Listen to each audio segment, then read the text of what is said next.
반쪽 국산 K2 흑표의 독일산 변속기. 국산 전차 K2는 지난해 폴란드에 1000대를 수출하는 기본 계약을 맺었고, 현재 1차 계약 물량 180대가 폴란드로 2025년까지 공급될 예정입니다. 그리고 현재는 2차 계약을 위한 협상이 진행 중이고요. 하지만 국산 K2 전차의 변속기는 국산품이 아니라 독일산입니다. 그래서 K2 전차를 반쪽 국산품이라고도 하죠. 국산 변속기는 2014년에 개발을 완료했지만 이후 양산 제품 생산 과정에서 내구도 시험에 번번이 미달되었기 때문인데요. 이에 대해 한쪽에서는 변속기 업체의 기술력이 부족한 것이고 성능에 미달되면 당연히 못 쓰는 것 아니냐라는 주장을 펴고, 다른 한쪽에서는 애초에 내구도 시험 기준이 잘못된 것이다 라는 주장을 하며 논쟁을 이어갔습니다. 그리고 이 논란은 무려 10년 동안이나 아직도 해결되지 않고 있고요. 그래서 K2 전차를 1000대나 폴란드로 수출한다는 소식에 웃고 있는 것은 독일 업체입니다. 오늘은 K2 전차 국산 변속기에는 어떤 논란이 있었고 왜 아직까지 해결되지 않고 있는지에 대해 정리를 해보겠습니다.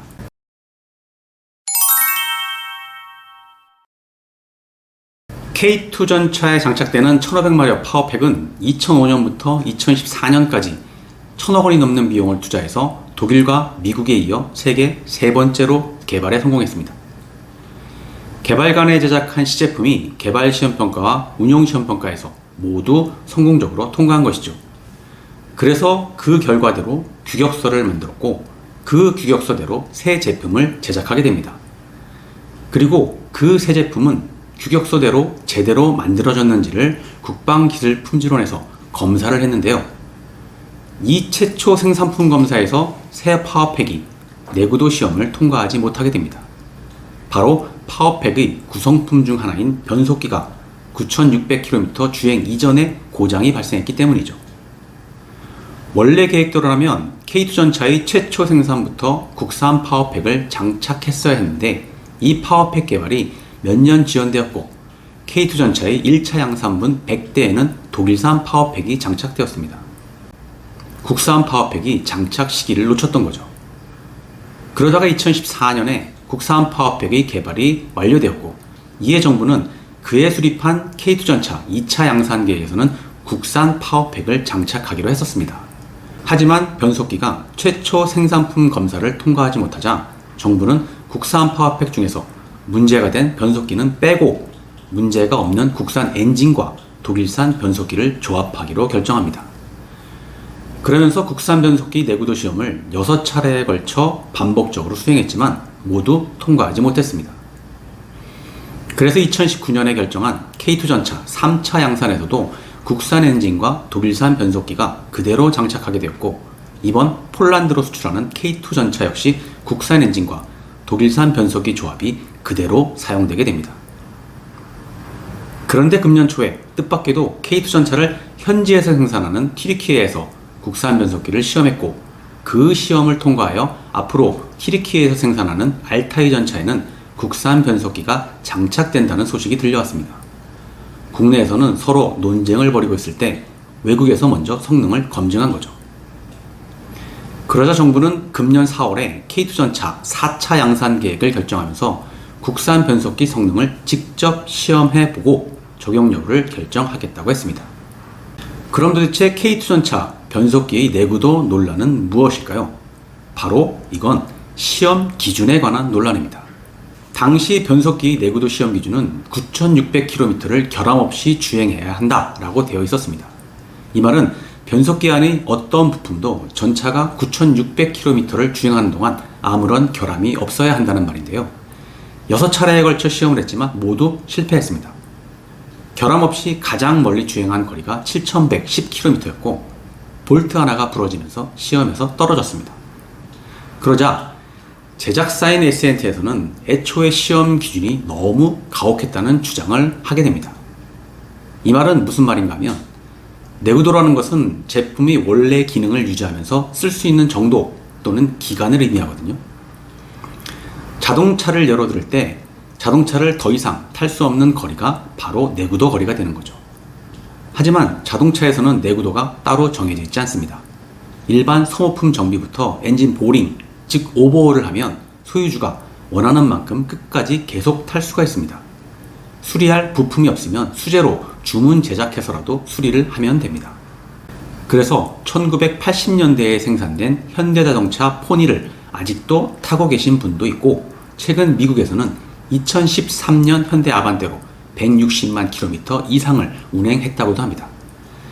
그래서 일반적으로 자동차의 내구도는 수리와 정비를 하는 비용이 신차 가격과 비슷해질 때가 됩니다. 경제성에 의해 내구도를 결정하는 거죠. 무기체계 역시 이론상 수리와 정비를 계속해가면 끝도 없이 사용할 수가 있습니다. 하지만 무기체계는 단순히 사용만 하면 되는 게 아니라 전투 준비태세를 유지하는 게 중요하잖아요. 긴박한 순간에 당장 써야 하는데 딱 그 순간에 고장이 나 있으면 안 되니까요. 그래서 무기체계는 가용성이 중요합니다. 그리고 육군은 무기체계가 고장날 때 신속하게 수리, 정비, 복원하기 위해 각급 부대별로 자체 정비 능력을 보유하고 있습니다. 간단한 고장은 운용부대에서 직접 수리하고, 정비의 난이도가 높아질수록 상급 부대인 사단 또는 군단 정비부대에서 정비를 하죠. 여기까지는 모두 같은 군단 내에 속해 있습니다. 전차부대가 전방으로 올라가면 정비부대도 따라 올라가고, 후방으로 내려가면 정비부대 역시 따라 내려갑니다. 그런데 정비부대 중에서 유일하게 움직이지 않는 부대가 딱 하나 있습니다. 바로 종합정비창인데요. 정비창은 무기를 올분해해서 가장 말단에 있는 부품까지 모두 수리할 수 있는 능력을 갖추고 있습니다. 정비의 끝판왕이죠. 그리고 그 부대에서 수행하는 정비를 바로 장정비라고 합니다. 전차를 운영하는 부대 입장에서 보면 정비창에다가 전차의 수리를 맡긴다는 것은 군단이 작전 이동할 때 그 장비는 갖고 갈 수 없다는 말이 됩니다. 정비창까지의 거리 자체가 워낙 멀고 오버홀해서 수리하는데 시간이 꽤 오래 걸리기 때문이죠. 군단 입장에서는 전투에 투입할 장비 하나가 손실되는 겁니다. 이 때문에 군에서는 무기체계의 내구도를 정해놓습니다. 그리고 이 내구도 기간 동안에는 군단 밖으로 장비를 수리 보내야 하는 창정비 수준의 결함이 없어야 한다는 것을 의미합니다. 즉 K2 전차의 변속기 내구도란 전차가 9,600km를 주행할 때까지 창정비 수준의 결함이 없어야 한다는 것을 의미하는 것입니다. 여기까지가 일반적으로 적용하는 내구도입니다. 그리고 K2 전차의 차체와 국산 엔진의 내구도 시험 기준도 내구성 결함이 없어야 한다라고 되어 있습니다. 그런데 유독 변속기 규격서에서만 창정비 부품의 결함이라는 말이 별도로 명시되어 있지 않고 그냥 결함이 없어야 한다라고만 되어 있습니다. 그래서 변속기에 달린 볼트 하나가 부러져서 내구도 결함이 된 겁니다. 이것 때문에 S&T에서는 변속기 내구도 기준이 너무 가혹하다라는 주장을 하는 거고요.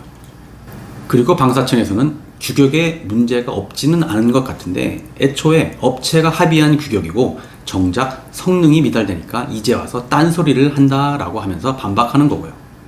또한 이미 정해진 규격을 낮췄다가는 업체 봐주기로 책임을 질 수 있으니 변속기를 납품하고 싶으면 기존 규격대로 변속기를 제대로 만들어서 내라고 합니다. 그런데 이 와중에 정말 모순된 일이 벌어집니다. 바로 K2 전차 1차 양산에 적용한 독일 변속기에서 많은 결함이 발생하게 되는데요. 방사청의 내구도 기준대로라면 독일산 변속기 역시 9,600km를 주행하기 전에 아무런 고장이 없어야 하는데 독일산 변속기 100대 중 10대 이상에서 고장이 생깁니다.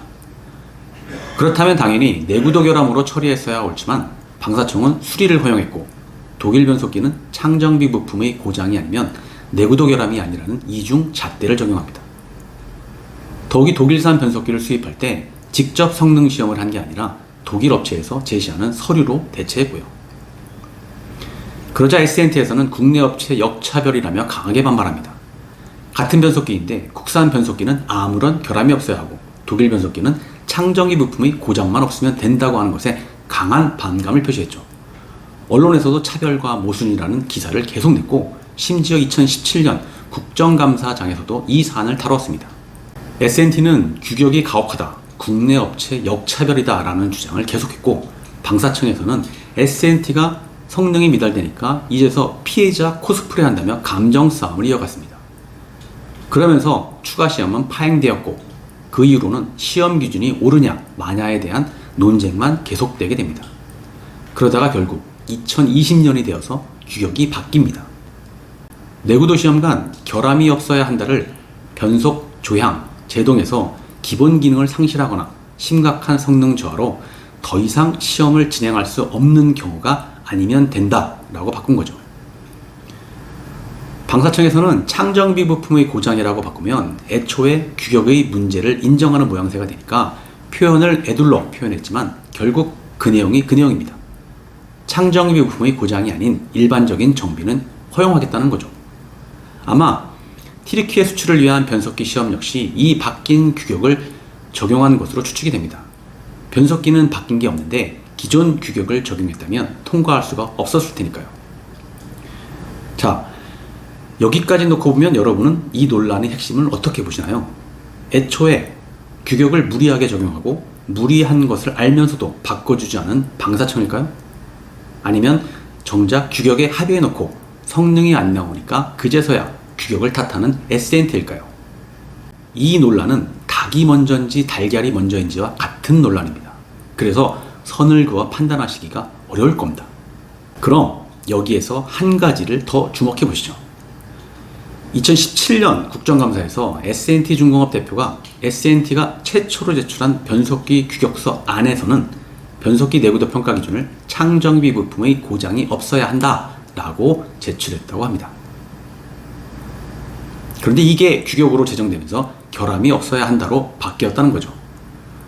아마 방사청에서 말하는 업체가 합의했다는 부분이 바로 이 내구도 시험 기준 수정을 말하는 것 같은데 그것과 관계없이 여기에는 정말 큰 결함이 있습니다. 규격이라는 것은 상호간의 합의로 만드는 게 아니라 시제품 시험 결과를 근거로 만드는 겁니다. 대개 시험 결과에 비해 낮은 규격을 만들면 그건 업체 봐주기라고 잘 알고 있지만 시험 결과보다 높은 규격은 만들어도 되는 줄 압니다. 성능이 낮으면 문제지만 성능이 좋으면 군에 그만큼 유리하니까 문제될 게 없다고 생각하는 거죠. 하지만 규격을 높이면 재료와 부품, 공정이 다 달라지고 제작 비용이 달라집니다. 그리고 부품 한 개만 성능이 좋아진다고 해서 전체 제품의 성능이 좋아지지는 않습니다. 이건 구형 CPU에 최신형 램을 장착해도 컴퓨터 성능이 좋아지지 않는 것과 같습니다. 그냥 돈만 낭비하는 거죠. 그래서 개발간에는 성능과 비용을 절충해서 최적의 대안을 찾아 시제품을 만들었고 그것을 시험을 통해 검증을 한 그대로 규격서를 만드는 겁니다. 만약 합의했다는 이유로 규격을 임의로 바꿀 거라면 시험을 왜 하겠습니까? 그냥 합의된 규격을 만들어 바로 양산을 시키면 되죠. 무엇보다 이렇게 해야 한다는 건 방사청 훈령인 표준화 업무 규정 제55조에 명확히 나와 있습니다. 규격 검토관의 개발 시험 평가 결과와 규격 필요 조건의 일치 여부를 검토하라고요.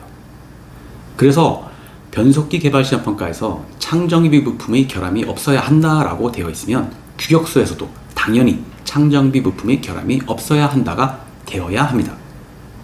여기서 창정비 부품의 결함이란 용어가 빠졌다면 그건 애초부터 잘못된 규격이고 훈령과 위배되는 겁니다.